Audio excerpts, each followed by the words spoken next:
Hello, I'm Lynn Bondran, and welcome to the final episode of our Moonwalk series. We have already seen how the Apollo 11 crew prepared itself for the grueling trip to the moon. The largest TV audience until that time watched this extraordinary event. People of all nations react in awe as Neil Armstrong places his foot on a surface previously untouched by a human being. In this program, we see research done by scientists after the Apollo 11 capsule returns to Earth. Studies are conducted on samples of the moon's soil in order to compare them with Earth's soil. This television program is The Moon on Earth.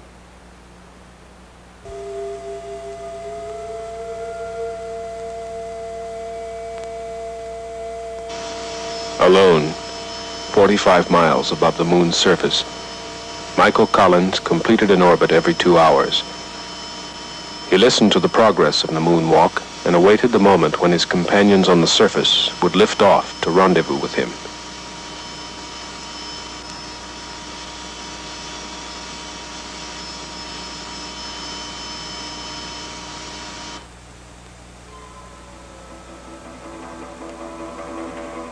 For 30 times he saw the Earth rise over the horizon of the moon. 12,000 miles of twilight. A line that divides night from day for 3 billion people on spaceship Earth.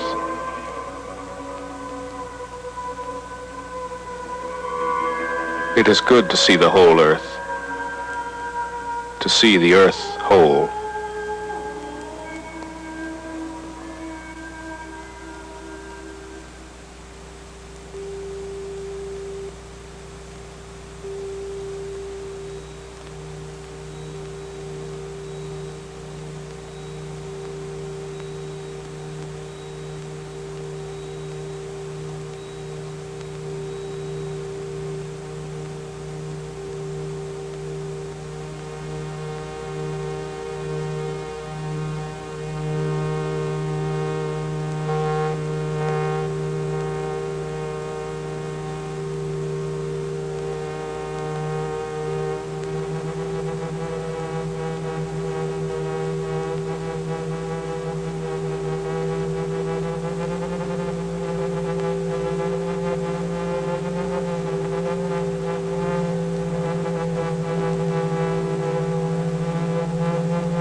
The Eagle had left the moon and returned to Columbia.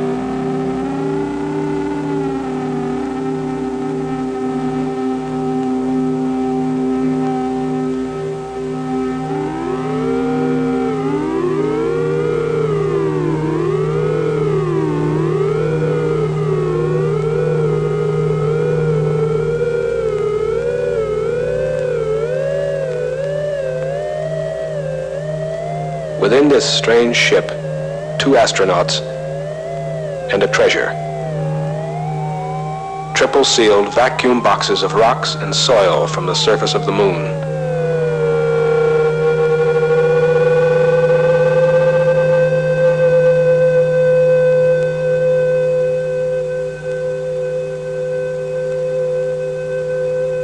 Locked within these rocks were secrets of the ages, to be studied and deciphered by the scientists of Earth.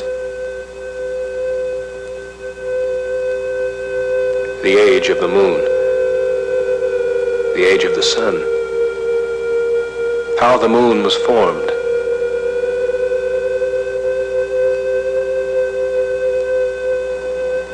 How life began.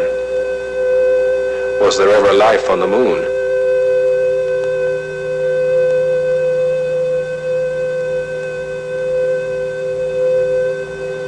Was the moon once molten and volcanic, or has it always been cold and dead? Was it once part of the Earth? Or was it a wandering planet captured by the Earth eons ago?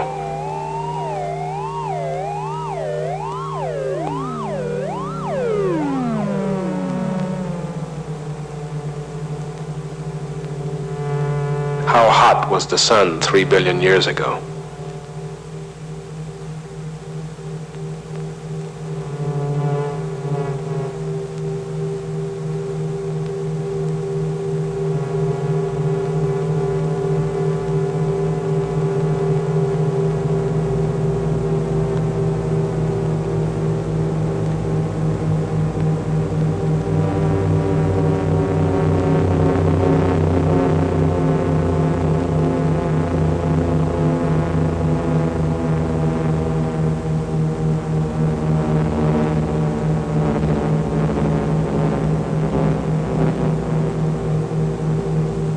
When Armstrong and Aldrin, with their precious load of moon rocks, had transferred to Columbia, the faithful Eagle, its task completed, could be cut adrift.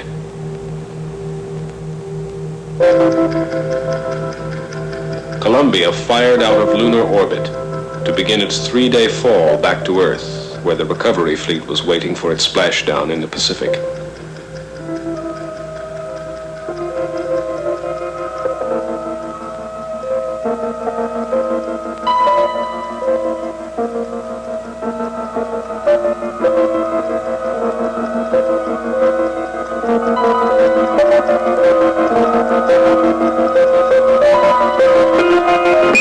Apollo 11, Houston, with a little recovery force information, over.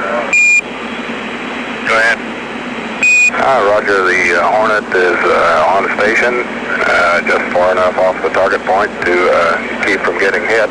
Recovery 1, the choppers... July 24th, the Hornet was on station, and the President of the United States was aboard.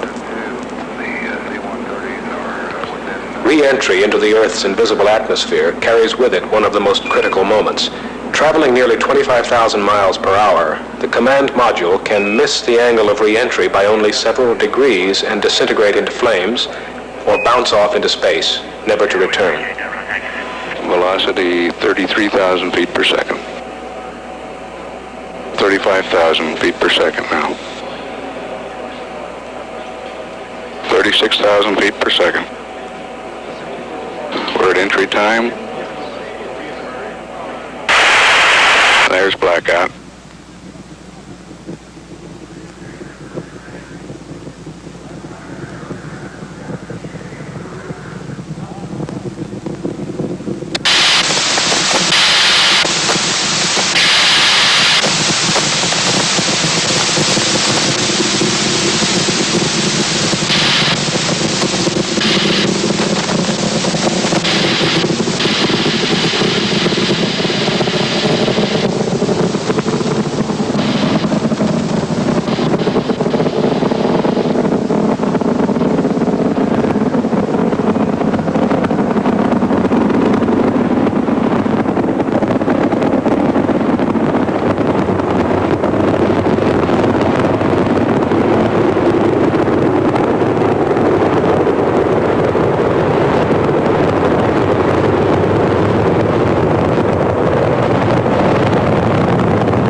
Houston through arrival.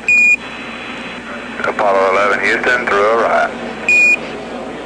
Apollo 11 Houston through arrival 4.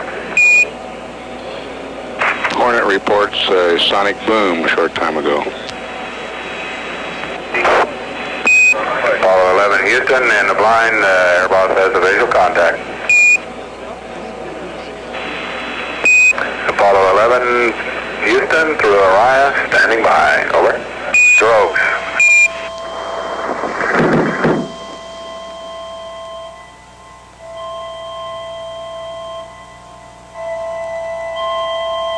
11, Apollo 11. This is Hornet. Hornet, over. Apollo Hornet, this is Apollo 11. Reading your loud and clear. Our position 1330, 6915. 11 Hornet, copy. 1330, 1675. Any further data, over. 330, 16915.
Celebrating. 3 men who had done what no man before had done. A technological feat that was believed beyond the realm of possibility. The fulfillment of an age-old dream. Were we celebrating simply because it had been a long time since we'd had anything to celebrate? Or was this something that touched an irrational, unthinking instinct in us all?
Together, pack your bags and jump into the car. Gonna take a trip to tell you where you are. Goodbye, mother,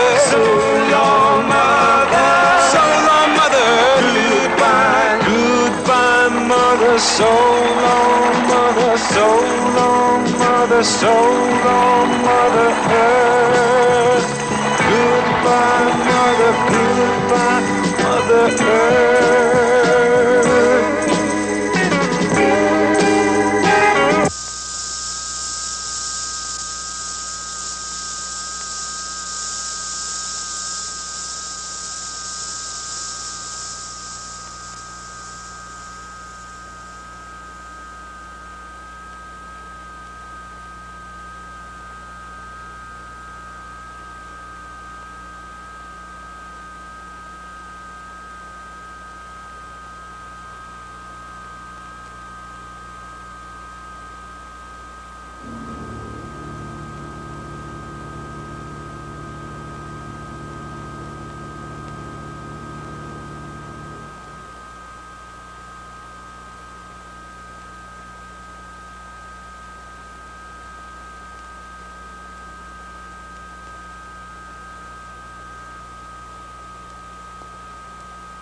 The treasure of the ages. Stones from across the night.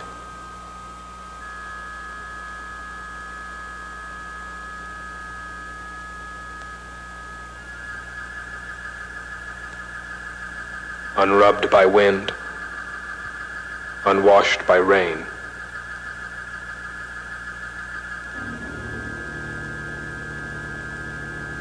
Scattered on tranquility.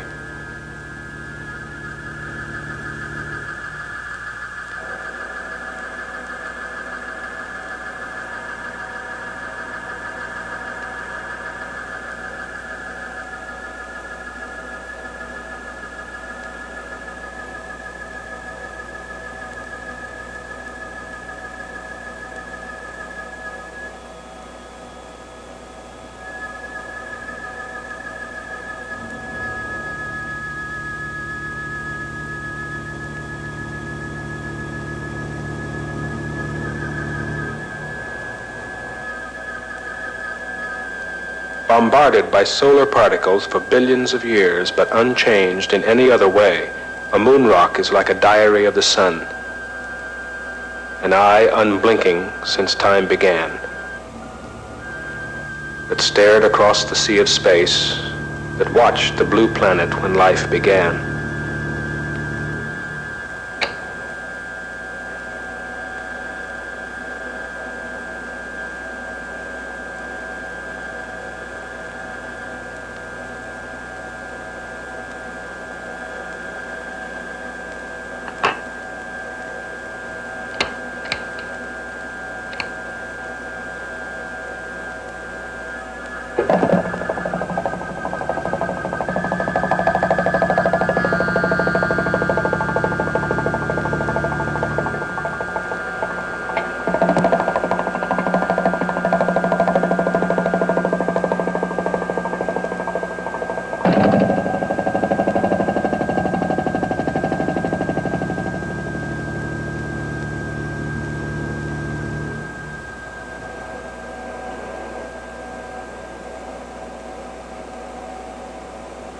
Remembered in these rocks are ancient sunspots, solar flares, solar storms whose fiery arms reached out 1,000,000 miles.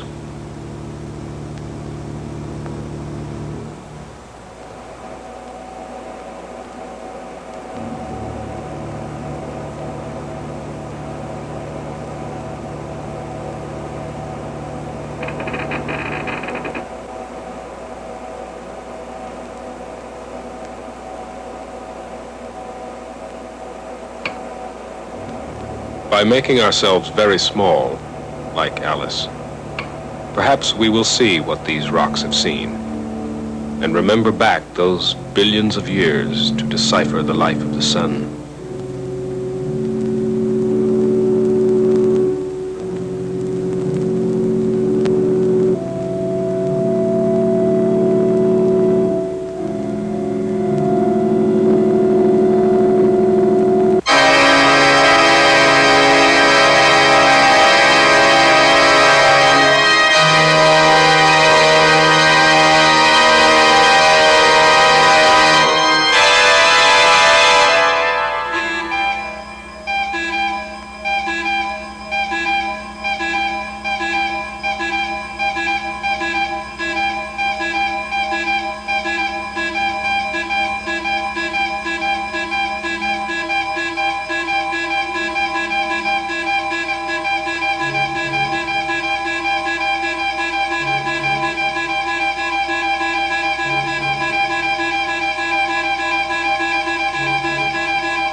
Locked within our sun are answers to mysteries that have confounded man since time began.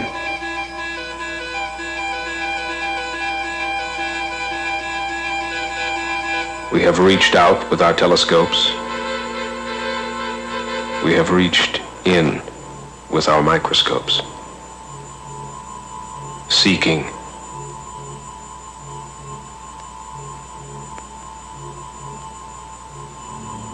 What is the source of life?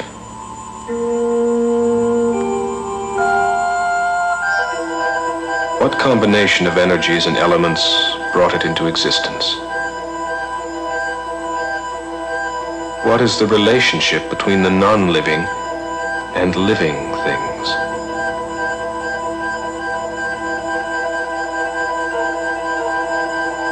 How delicate is the balance? Man slowly begins to realize how fragile is his bubble of life.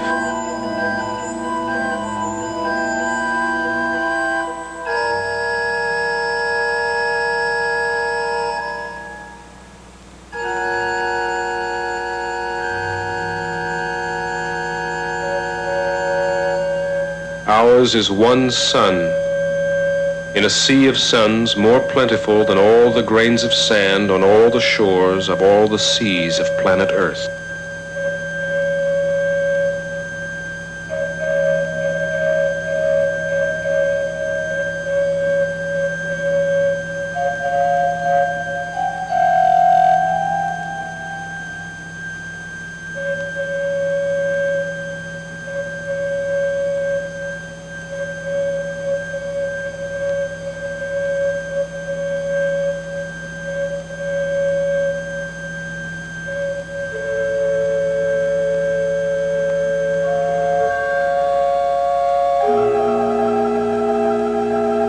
Now that we are free to wander from Earth, perhaps we will find the answers to our questions.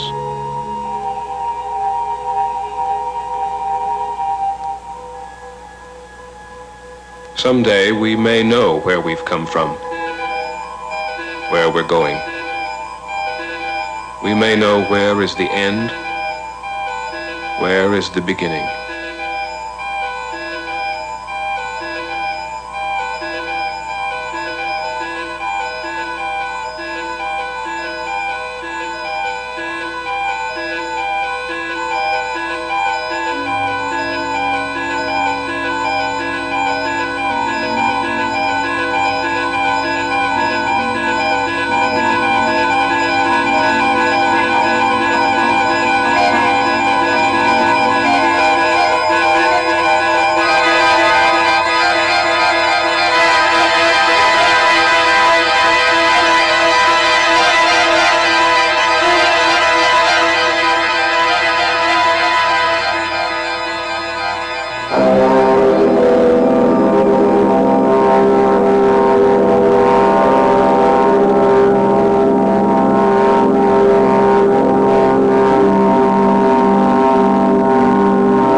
Our minds to the universe.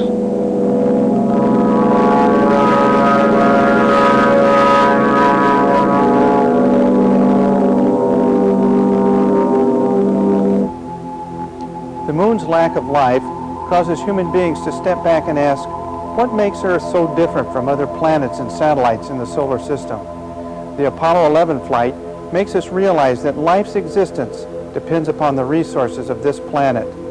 Much more is to be learned about the moon's harsh environment from following Apollo missions. The last flight will take place in December of 1972.